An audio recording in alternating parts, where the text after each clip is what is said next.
ನಮಸ್ಕಾರ. Praise the lord. ನಿಮ್ಮೆಲ್ಲರಿಗೂ ದೇವರ ಅತಿ ಪರಿಶುದ್ಧವಾದ ನಾಮದಲ್ಲಿ ವಂದನೆಗಳನ್ನು ಹೇಳ್ತೇನೆ. ಇವತ್ತಿನ ದಿನದಲ್ಲಿ ನಾವು ಒಂದು ವಾಕ್ಯವನ್ನು ಧ್ಯಾನ ಮಾಡಿಕೊಳ್ಳೋಣ. ಆ ವಾಕ್ಯ ಏನು ನಮ್ಮೊಂದಿಗೆ ಮಾತನಾಡುತ್ತದೆ ನೋಡೋಣ. ಇಬ್ರಿಯರಿಗೆ ಬರೆದ ಪತ್ರಿಕೆಯಲ್ಲಿ 11ನೇ ಅಧ್ಯಾಯ 26ನೇ ವಚನವನ್ನು ಓದ್ಕೊಳ್ಳೋಣ. ವಾಕ್ಯ ಹೀಗೆ ಹೇಳ್ತದೆ: ಐಗುಪ್ತ ದೇಶದ ಸರ್ವೇಶ್ವರ್ಯಕ್ಕಿಂತಲೂ ಕ್ರಿಸ್ತನ ನಿಮಿತ್ತವಾಗಿ ಉಂಟಾಗುವ ನಿಂದೆಯೇ ಶ್ರೇಷ್ಠ ಭಾಗ್ಯವೆಂದೆನಿಸಿಕೊಂಡೆನು, ಯಾಕಂದರೆ ಬರುವ ಪ್ರತಿಫಲದ ಮೇಲೆ ಕಣ್ಣಿಟ್ಟಿದ್ದನು.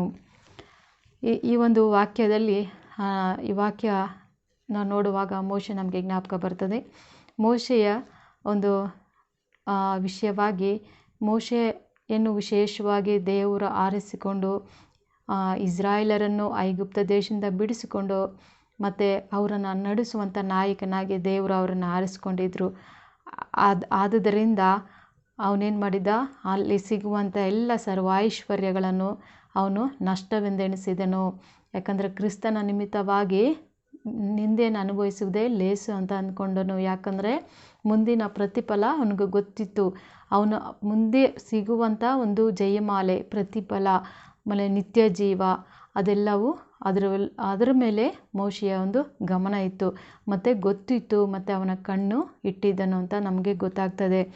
ಎಷ್ಟೇ ಒಂದು ಐಶ್ವರ್ಯಗಳಿದ್ರೂ ಅದೆಲ್ಲ ಸ್ವಲ್ಪ ದಿನ ನಮಗೆ ಸುಖ ಕೊಡುವಂಥದ್ದಾಗಿದೆ, ಆದರೆ ಅದು ಶಾಶ್ವತವಾದದ್ದಲ್ಲ ಅಂತ ಅವನು ಅರ್ಥ ಮಾಡಿಕೊಂಡಿದ್ದ ಪ್ರೇರೆ. ಅದೇ ರೀತಿಯಲ್ಲಿ ನಾವು ಕೂಡ ಆ ರೀತಿಯ ನಮಗೆ ಸಿಗುವಂಥದ್ದನ್ನು ನಾವು ಅಲ್ಪವೆಂದೆಣಿಸ್ಕೊಳ್ಬೇಕು.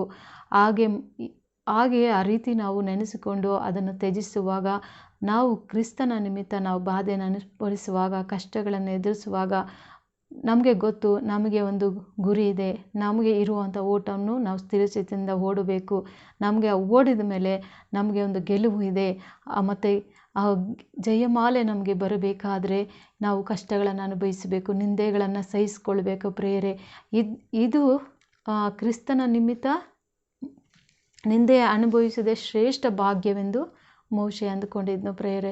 ಅದೇ ರೀತಿಯಲ್ಲಿ ಅವನು ನಡೆದುಕೊಂಡು ಅನೇಕ ಒಂದು ಸಮಸ್ಯೆಗಳು ಇಸ್ರಾಯೇಲನ್ನು ನಡೆಸುವಾಗ, ಅವನು ಬಿಡಿಸ್ಕೊಂಡು ಹೋಗುವಾಗ ತುಂಬ ಒಂದು ನಿಂದೆಗಳು, ಕಷ್ಟಗಳನ್ನು ಅವನು ಹಾದು ಹೋಗುವುದನ್ನು ನಾವು ನೋಡ್ತೇವೆ.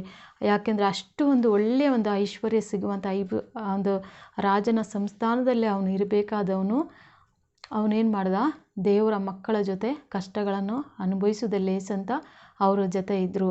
ಆ ರೀತಿಯಾಗಿ ನಮ್ಮ ಜೀವಿತದಲ್ಲಿ ಕೂಡ ನಾವು ಬರುವ ಸ್ವಲ್ಪ ಅಲ್ಪ ಒಂದು ಸುಖಗಳಿಗೆ ನಾವು ಒಳಗಾಗೋದು ಬೇಡ.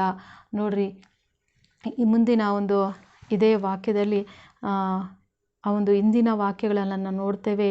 ಸ್ವಲ್ಪ ಕಾಲ ಪಾಪ ಭೋಗಗಳನ್ನು ಅನುಭವಿಸುವುದಕ್ಕಿಂತ ದೇವರ ಜನರೊಂದಿಗೆ ಕಷ್ಟವನ್ನು ಅನುಭವಿಸುವುದೇ ಒಳ್ಳೆಯದೆಂದು ತೀರ್ಮಾನಿಸಿಕೊಂಡಿದ್ದನು ಪ್ರೇರೆ. ನೋಡ್ರಿ, ಸ್ವಲ್ಪ ಕಾಲ ನಮಗೆ ಅಂದರೆ ಅದು ಭೋಗ ಅಂದರೆ ಸುಖ. ಆ ಒಂದು ಪಾಪದಿಂದ ಸಿಗುವಂಥ ಒಂದು ಸುಖಕ್ಕಿಂತ ನಮಗೆ ಏನು ಬೇಕು, ನಾವು ದೇವರ ಜನರೊಂದಿಗೆ ಕಷ್ಟನ ಅನುಭವಿಸುವುದು ಲೇಸು ಅಂತ ಇದನ್ನು ಸ್ಪಷ್ಟವಾಗಿ ಮೋಶೆ ಹೇಳುವುದನ್ನು ನೋಡ್ತೇವೆ. ಅದೇ ರೀತಿ ನಮಗೆ ನಮ್ಮ ಜೀವಿತದಲ್ಲಿ ಕೂಡ ನಮಗೆ ಅದು ಉಚಿತವಾಗಿ ಬರುವಂಥ ಸುಖ ಇಲ್ಲ, ಪಾಪಗಳಿಂದ ಪ್ರೇರೇಪಿಸಲ್ಪಡುವಂಥ ಸುಖ, ಅದರಿಂದ ಬರುವಂಥ ಭೋಗಗಳು ನಮಗೆ ಬೇಡ ಪ್ರೇರೆ.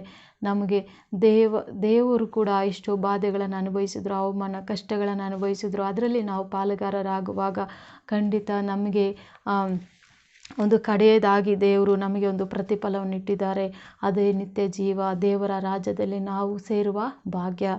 ಸೊ ಇದನ್ನು ನಾವು ಪಡೆದುಕೊಳ್ಳಬೇಕಾದ್ರೆ ನಾವು ನಮಗೆ ಬರುವ ಬಾಧೆಗಳನ್ನು ನಾವು ಅದನ್ನು ಇಂಪಾರ್ಟೆನ್ಸ್ ಅಂತ ನಾವು ತೆಗೆದುಕೊಳ್ಳದೆ ಅದನ್ನು ಜಯಿಸುವವರಾಗಿರಬೇಕು.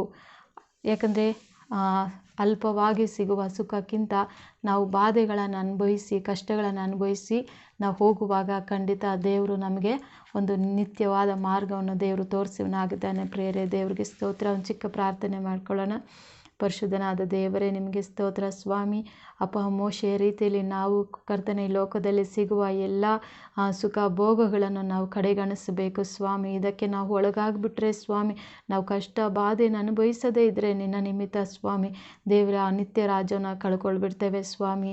ದೇವರೇ, ನೀನು ಈ ವಾಕ್ಯದೊಂದಿಗೆ ಮಾತನಾಡಿದ್ದಕ್ಕಾಗಿ ಸ್ತೋತ್ರ ಅಪ್ಪ. ವಾಕ್ಯಗಳ ಹಿಂದಿನ ಗೂಢಾರ್ಥಗಳನ್ನು ಒಂದೊಂದು ದಿನವೂ ನಮಗೆ ತಿಳಿಪಡಿಸಿರೋದಕ್ಕಾಗಿ ಸ್ತೋತ್ರ ಅಪ್ಪ. ನೀನು ಒಳ್ಳೆಯವನು, ಪರಿಶುದ್ಧನು ಸ್ವಾಮಿ. ದೇವರೇ, ನಿನ್ನ ಹಾಗೆ ಅಪ್ಪ ನಿನ್ನ ಒಂದು ದಾರಿಯಲ್ಲಿ ನಾವು ಜೀವಿಸುತ್ತಾ ಸ್ವಾಮಿ ನಿನಗೆ ಪ್ರಿಯರಾಗಿ ಒಂದೊಂದು ದಿನವು ಸ್ವಾಮಿ ನಿರ್ಮಲರಾಗಿ ಜೀವಿಸಲಿಕ್ಕೆ ಸಹಾಯ ಮಾಡಿರಿ.